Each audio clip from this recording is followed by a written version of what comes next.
प्रिय दर्शकों और श्रोताओं, जय सिया राम, जय श्री कृष्णा। मैं हाजिर हूँ आपके सामने दिनांक 22 मार्च 2022 वार मंगलवार का दैनिक पंचांग लेकर।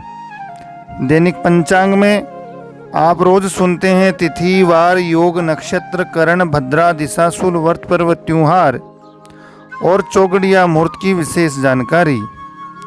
मुझे उम्मीद है दैनिक पंचांग सुनने से आपको किसी न किसी रूप में जरूर ही लाभ होगा। भारतीय संवत विक्रम संवत 2078, शक संवत 1943, हिजरी संवत 1443 संवत का नाम है राक्षस नाम का संवत्सर। ऋतु इस समय बसंत ऋतु चल रही है।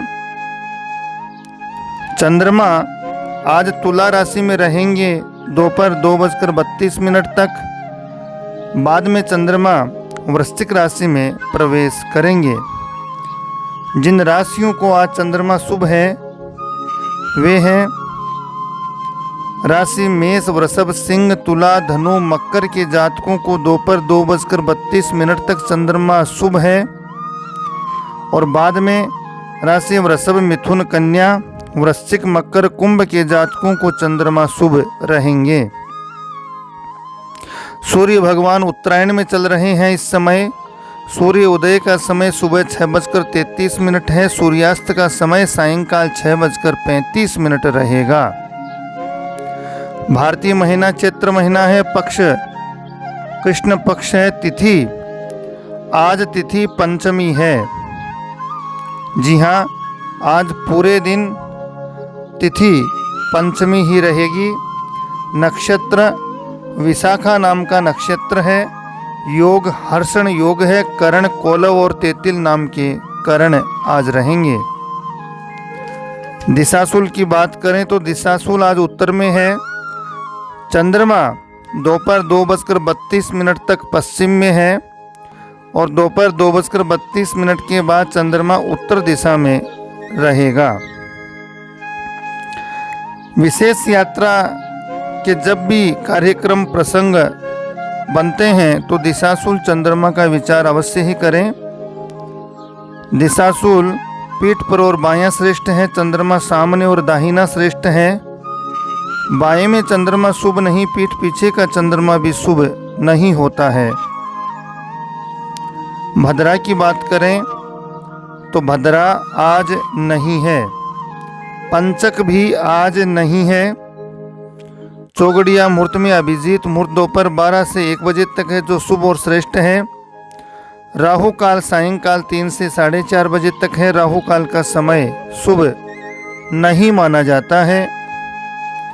कदापि भी राहु काल में कोई शुभ कार्य संपन्न नहीं करना चाहिए। बात करते हैं चौगड़िया मुहूर्त की।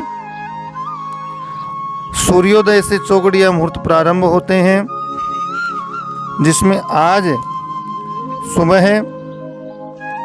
सूर्योदय से 9:33 तक रोग और उद्योग का चौगड़िया है। 9:33 से 2:03 तक चर लाभ अमृत का चौगड़िया है। 2:03 से सायंकाल 3:33 तक काल का चौगड़िया।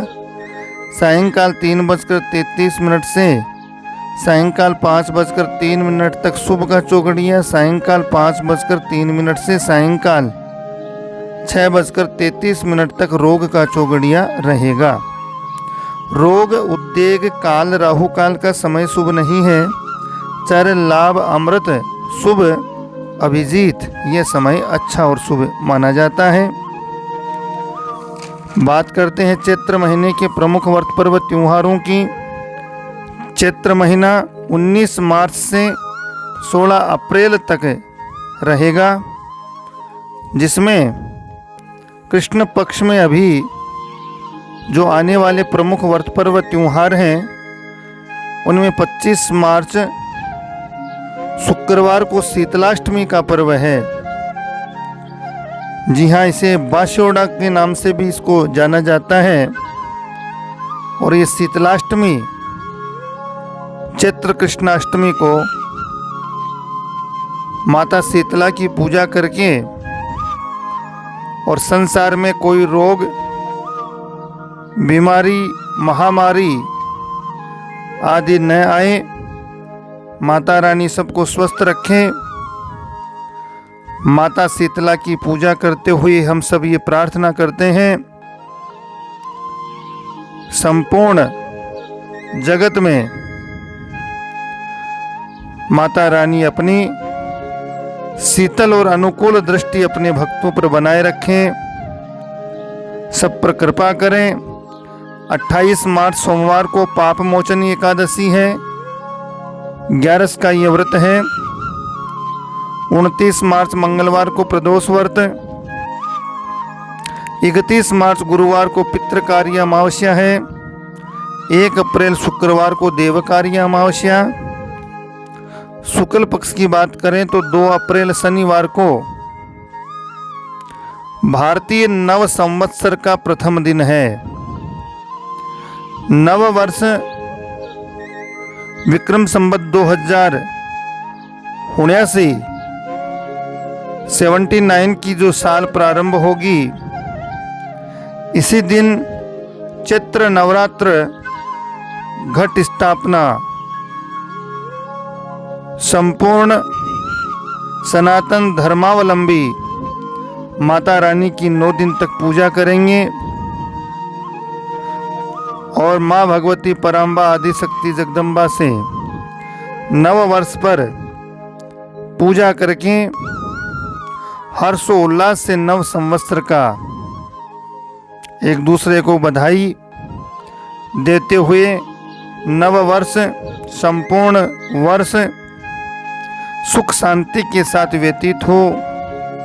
संपूर्ण जगत में यत्र तत्र सर्वत्र आनंद उन्नति के साथ हम इस वर्ष की कामना करते हैं।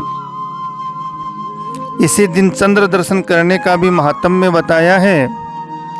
दोपहर 12 बजे तिथि दूज द्वितीया प्रारंभ होगी। शुक्ल पक्ष की दूज द्वितीया का दर्शन करना शुभ माना गया है। 3 अप्रैल रविवार को सिंजारा नाम का पर्व है। 4 अप्रैल सोमवार को गणगौर, ये राजस्थानी परिवेश का, राजस्थानी संस्कृति का ये एक अनूठा पर्व है, जिसमें ईसर और गणगौर की सवारी नगर ग्राम आदि में निकाली जाती है। भव्य यात्राएं निकलती हैं, मेले का आयोजन होता है। सौभाग्यवती स्त्रियां गणगौर की पूजा अर्चना करती हैं। 9 अप्रैल शनिवार को दुर्गाष्टमी है। नवरात्र अष्टमी को दुर्गाष्टमी के नाम से विशेष बड़ा महात्म्य है। माता रानी की पूजा का भी ये विशेष दिन है। अपनी कुलदेवी की पूजा का विशेष दिन है। 10 अप्रैल रविवार को रामनवमी का बड़ा पर्व है। भगवान श्री राम रामचरितमानस में वर्णन मिलता है कि भगवान श्री राम का जन्म चैत्र मास शुक्ल पक्ष नवमी अभिजीत मुहूर्त में भगवान श्री राम ने इस धराधरती पर असुरों का संहार करने, मानव जाति को मर्यादा का पाठ पढ़ाने अवतरित हुए भगवान श्री राम। भगवान श्री राम का जय घोष करते हुए हम यत्र तत्र सर्वत्र घर नगर द्वार को सजाते हुए और राम जी का जन्मदिन मनाएंगे। राम सभी के आराध्य देव हैं। हिंदू संस्कृति में कौन ही ऐसा व्यक्ति होगा जो भगवान श्री राम का नाम दिन में उच्चारण नहीं करता होगा। जी हाँ, सभी भगवान श्री राम का नाम उच्चारण निश्चित ही करते हैं, जय घोष करते हैं। और ऐसे ही रामलला का विशाल और भव्य मंदिर भी भगवान श्री राम के जन्म स्थान अयोध्या में बन रहा है राम जी की कृपा से। यह हम सब के लिए सौभाग्य और गर्व की बात है। 12 अप्रैल मंगलवार को कामदा एकादशी का व्रत है। 14 अप्रैल गुरुवार को प्रदोष व्रत, 16 अप्रैल शनिवार को है श्री हनुमान जी महाराज का जन्मदिन। जी हाँ, बजरंगबली, पवन पुत्र हनुमान, संकट मोचन बालाजी महाराज, सबके संकटों को दूर करने वाले, अष्ट सिद्धि नवनिधि के दाता, असबर दीन जानकी माता। जब हनुमान जी महाराज की कृपा हो जाए तो संसार में सभी कार्य आसानी से पूर्ण हो जाते हैं, रोग कष्ट पीड़ा दूर चले जाते हैं, निर्भय होकर के मनुष्य सर्वत्र विजय को प्राप्त करता है। ऐसे ही जन जन के आराध्य श्री बजरंगबली, जिनके सबसे ज्यादा मंदिर देवालय स्थान संपूर्ण भारतवर्ष में धराधरती पर हैं, श्री हनुमान जी महाराज की पूजा अर्चना करें। श्री रामचरितमानस का पाठ, सुंदरकांड का पाठ, हनुमान चालीसा का पाठ, भगवान श्री राम नाम का कीर्तन, राम कथा आदि आदि, ये सब कार्यक्रम हनुमान जयंती के दिन निश्चित ही नगर ग्राम मंदिर अपने निवास स्थान पर जैसा भी संभव हो समय निकाल करके बजरंगबली की पूजा अर्चना का विशेष ही महात्म्य है। इस दिन पवन पुत्र हनुमान है जो सबकी नैया को पार लगाते हैं। पूर्णिमा व्रत भी इस दिन है। धर्मशास्त्र के अनुसार श्री हनुमान जी महाराज कलयुग में साक्षात हैं। श्री हनुमान जी महाराज कलयुग में जहां भी राम नाम कीर्तन है, राम जी का नाम गुणगान होता है, वहां पर श्री हनुमान जी महाराज निश्चित ही भक्तों के मध्य पहुंच जाते हैं। यत्र यत्र रघुनाथ कीर्तनम तत्र तत्र कृतमस्तकांजलिम वाष्पवारी परिपूर्ण लोचनम मारुति नमतः राक्षसांतकम। भगवान श्री राम जी के परम भक्त श्री हनुमान जी महाराज महादेव के अवतार हैं। एकादश रुद्र अवतार इनको माना जाता है और श्री हनुमान जी महाराज की पूजा अर्चना करने से महादेव प्रसन्न होते हैं, माता जानकी का आशीर्वाद प्राप्त हो जाता है और श्री रघुनाथ जी का आशीर्वाद हमें प्राप्त होता है। निश्चित ही लाल लंगोटे वाले हनुमान जी महाराज को इस दिन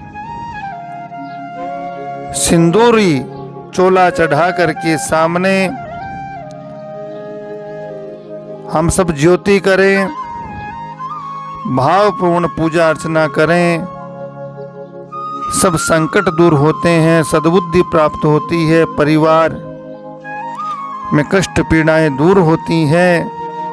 ये सब कृपा प्राप्ति श्री पवन पुत्र बजरंग बली वीर हनुमान की कृपा से ही संभव है।